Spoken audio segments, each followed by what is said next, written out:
So Holloway versus Allen has been announced on UFC Fight Night, but we're not quite sure what the crowd situation is looking like. Laura Sanko has been added to commentary for the first time this weekend in the Derek Lewis card.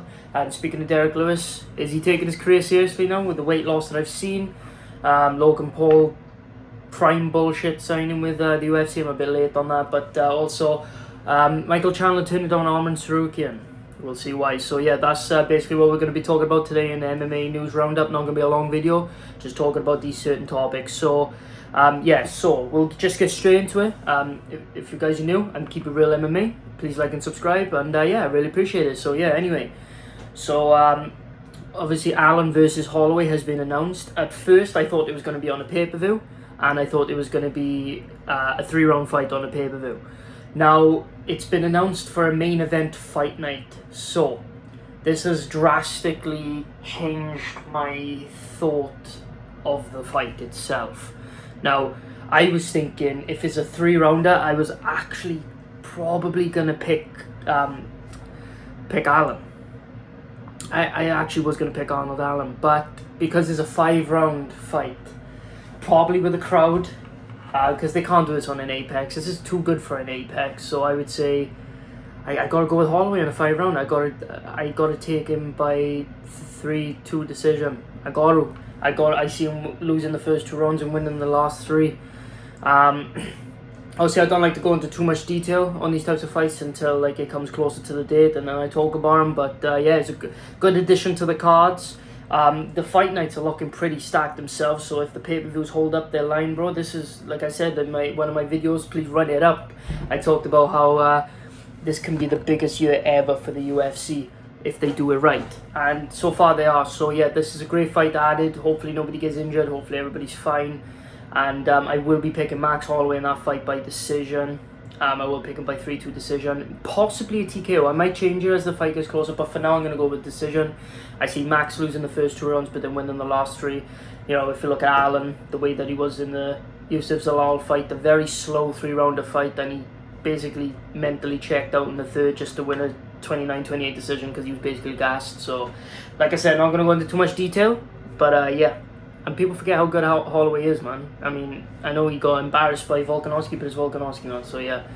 Anyway, well, yeah, so obviously Logan Paul has signed a bullshit deal, the UFC, with Prime being the official sponsor. I can see people being mad about this because it's, I don't see the fighters getting any of that money, to be honest with you. But to be honest with you, I think it's stupid doing a partnership with that type of person. But the thing is, though, the thing with Prime is that, I don't think a lot of people know this, but Logan Paul and KSI, they ain't like the official people who do the business dealings and stuff. They kind of just it's kind of like if you've heard of a channel called V-Shred, right? Vincent, I think his name is.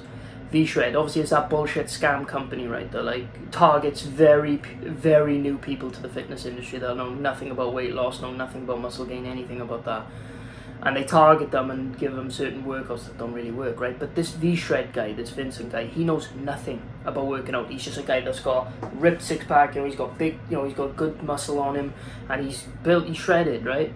So he's basically just the face of the company. He isn't actually the guy that does all the, he's not the CEO or anything. He's literally just the face of the company that they use to promote their videos and promote their courses and promote their workout videos and stuff. So, but that's kind of what KSI and Logan Paul are to Prime. They're not the masterminds behind this. So Logan Paul, that photo of him signing the deal is fucking bullshit, man. He's not the one signing it. It's fucking stupid.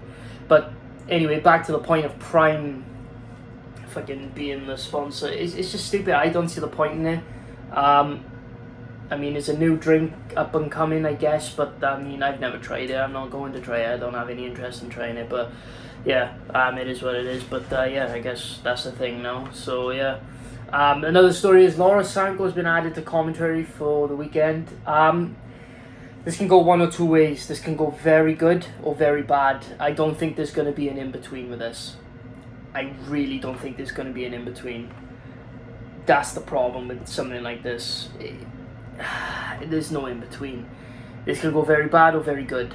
Now, there's a lot of different factors that are going to go into this. Why are the reasons it can go very bad? Well, people are used to more of a masculine voice on commentary. They're used to more of a, like, especially if there's like a knockout, a big knockout, and they go, oh, they're used to that, you know, baby boy, but you know what I mean?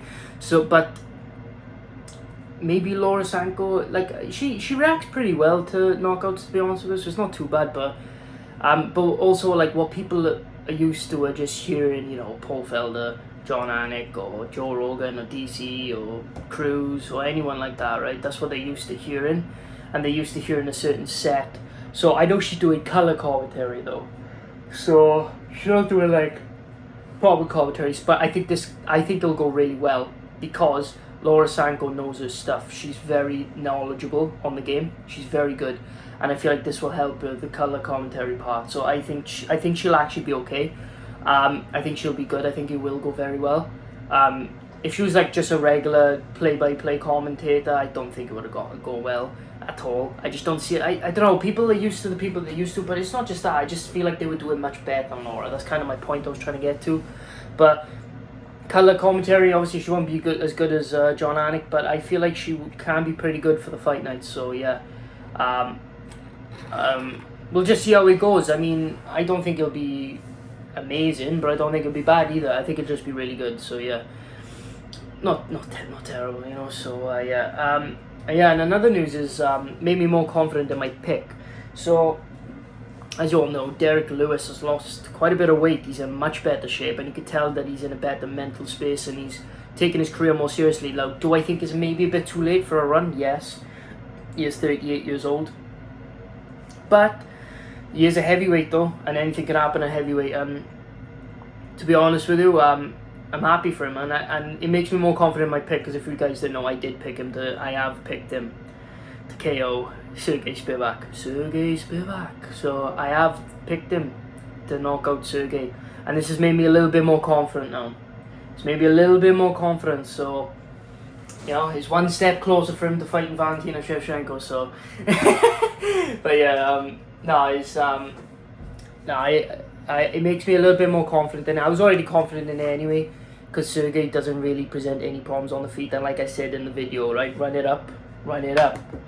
Yeah, it was my last video, the card video, right? But I did say that Sergey Spivak doesn't really present any problems on the feet, and I said that the way to beat Derek Lewis is to either be like a Cyril Gane type fighter, where you're going to bounce on the outside, poke him with hard shots, and just eventually find your shots until you TKO him, or you can go the Sergey Pavlovich route and just brawl with him, but in a technical way where you're just out the range because you have the reach advantage and you're able to just smash him with shots until you TKO him. Or you can go the Tai Tuivasa way and just go straight in there and just swing until you knock him out. So you've got three options there, and I don't see Sergey Spivak like really presenting any of those options. Like, obviously he has the grappling, the wrestling, but I mean, if Derek Lewis is stuffing takedowns against Curtis Blades, I see him doing it against Sergey Spivak, so I am confident in my Derek Lewis pick, and that's who I'm going to pick. And on to the last bit of news. I told you guys this video won't be too long. Obviously, Michael Chandler said no to Arman Tsarukyan, so this is strange, because this is not a good sign. Now, this one is either one or two, it's one of three reasons, right? It's either because he's scared, which I doubt it, right? Two, it's either because he thinks he's confident in getting the McGregor matchup on Tough, because he did mention Tough, and that's why he said no. Or the reason he said no and mentioned Tough was because he knows he's getting that fight. He's just trying to play it like he's just thinking that he's going to. So it's one of those three options. I think it's one of the last two, personally. I mean, it's a good fight, but like I said, I won't like it for the build-up, because Chandler won't talk shit, and it's just stupid. It won't help the show any bit. It has to be Dustin Poirier. So yeah, I mean, you know, what does this mean for Arman Tsarukyan now? Like, Arman Tsarukyan can maybe fight, I don't know, like, he doesn't really have a lot of options. Maybe he can fight Gaethje when he fucking loses to Fiziev, or maybe fight Fiziev if Fiziev loses. He could fight a couple of people, but I don't know, I think he's just going to have to settle for a bit, which is shit, because he got robbed against Gamrot, and he would have had the Beneil Dariush fight if he didn't get robbed. instead of Gamrot down it, but it is what it is. And Chandler, I hope this doesn't mean he gives McGregor, man. I really hope not. But what can I do? I'm just a fan. So yeah. Anyway, guys, thanks so much for watching. I really appreciate you doing this from work. But yeah, thank you so much for watching. I appreciate you all. Please run up my other videos, like, subscribe, comment, you know, all that. I love interacting with you guys. So yeah. Anyway, guys, thank you so much for watching. I'll see you guys in the next video. Peace.